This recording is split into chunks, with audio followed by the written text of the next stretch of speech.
Assalamualaikum warahmatullahi wabarakatuh. Saya Fajrul Nazilah dari kelas 1C dengan NIM 21062110080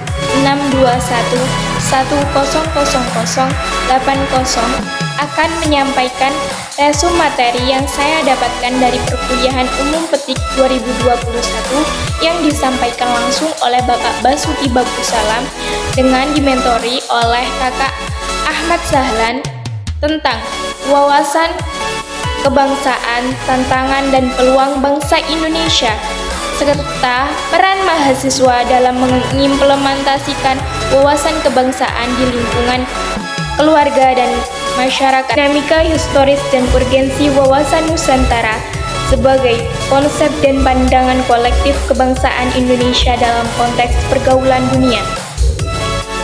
Wawasan nasional merupakan cara pandang bangsa terhadap diri maupun lingkungan tempat hidup bangsa yang bersangkutan. Cara bangsa memandang diri dan lingkungannya sangat mempengaruhi keberlangsungan dan keberhasilan suatu bangsa menuju tujuannya. Yang pertama kita bahas adalah A. Menelusuri konsep dan urgensi wawasan Nusantara. Sebagai konsep istilah, wawasan Nusantara dapat ditelusuri secara terminologis maupun etimologi. Pengertian etimologis berasal dari kata wawas dan Nusantara. Wawasan berasal dari kata wawas, bahasa Jawa yang berarti pandangan, tinjauan, atau penglihatan indrawi. Akar kata ini membentuk kata mawas yang berarti memandang, meninjau, atau melihat. Wawasan berarti cara pandang, cara meninjau, atau cara melihat. Sedangkan Nusantara berasal dari kata nusa yang berarti pulau-pulau dan antara yang berarti diapit di antara dua benua yaitu Australia dan Asia, serta dua samudra yakni Samudra Pasifik dan Samudra India. 2. Pengertian terminologis adalah pandangan bangsa Indonesia terhadap lingkungan tempat tinggal termasuk diri bangsa Indonesia itu sendiri. B. Menanya alasan mengapa diperlukan wawasan Nusantara.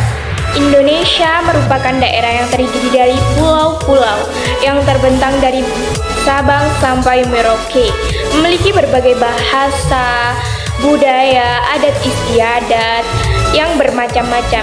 Dari sini dapat dilihat bahwa wawasan Nusantara sangat diperlukan oleh para siswa terkhusus mahasiswa. C. Menggali sumber historis, sosiologis, dan politik tentang wawasan Nusantara. Ada sumber historis atau sejarah, sosiologis, dan politik terkait dengan munculnya konsep wawasan Nusantara. Sumber-sumber itu melatar belakangi berkembangnya konsep wawasan Nusantara. 1. Latar belakang historis wawasan Nusantara. 2.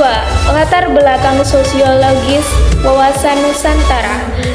Latar belakang politik wawasan Nusantara. Dari latar belakang sejarah dan kondisi sosial Indonesia sebagaimana telah dipaparkan tersebut, kita dapat memahami betapa perlunya wawasan Nusantara sebagai bagian bangsa Indonesia. D. Membangun argumen tentang dinamika dan tantangan wawasan Nusantara. Dengan adanya konsepsi wawasan Nusantara, wilayah Indonesia menjadi sangat luas dengan beragam isi flora fauna serta penduduk yang mendiami wilayah itu.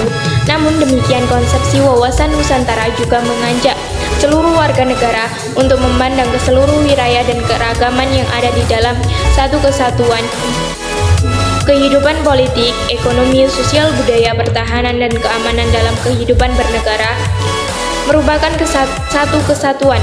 Luas wilayah Indonesia tentu memberikan tantangan bagi bangsa Indonesia untuk mengelolanya. Hal ini dikarenakan luas wilayah memunculkan potensi ancaman dan sebagainya, memiliki konsep keunggulan dan kefahaman. Berbicara tentang mengidentifikasi potensi positif dan negatif dari wilayah Indonesia yang berciri Nusantara, potensi positif yang ada tentu saja perlu digali. Mendeskripsikan esensi dan urgensi wawasan Nusantara. Sebagaimana telah dikemukakan di muka, esensi dan hakikat dari wawasan Nusantara adalah kesatuan wilayah dan persatuan bangsa. Indonesia. Mengapa perlu kesatuan wilayah? Mengapa perlu persatuan bangsa?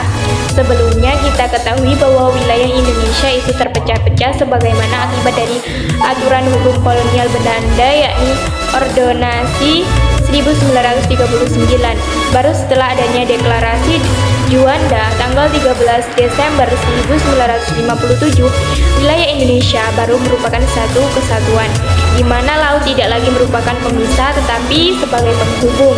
Satu, perwujudan dan kepulauan Nusantara sebagai satu kesatuan politik memiliki makna. Satu, bahwa kebulatan wilayah nasional dengan segala isi dan kekayaannya merupakan satu kesatuan wilayah, wadah, ruang hidup, dan kesatuan matra seluruh bangsa serta menjadi modal dan milik bersama bangsa. Dua, yaitu perwujudan kepulauan Nusantara sebagai satu kesatuan ekonomi memiliki makna. Satu, bahwa kekayaan wilayah Nusantara baik potensi maupun efektif adalah modal dan milik bersama bangsa, dan bahwa keperluan hidup sehari-hari harus tersedia merata di seluruh wilayah tanah air. Tiga, yaitu perwujudan kepulauan Nusantara sebagai satu kesatuan sosial budaya memiliki makna. Satu, bahwa masyarakat Indonesia adalah satu. Empat, perwujudan kepulauan Nusantara sebagai satu kesatuan pertahanan dan keamanan memiliki makna. Satu, bahwa ancaman terhadap satu pulau atau satu daerah pada hakikatnya merupakan ancaman terhadap seluruh bangsa dan negara. Selanjutnya yaitu mengimplementasikan peran mahasiswa di lingkungan keluarga. Satu, mendukung upaya untuk mewujudkan satu keadilan dalam keluarga. Dua, menciptakan kerukunan di lingkungan keluarga. Tiga, menjaga kebersihan dan kesehatan keluarga. Empat, bersikap sopan santun kepada orang tua. Mengimplementasikan peran mahasiswa di lingkungan masyarakat.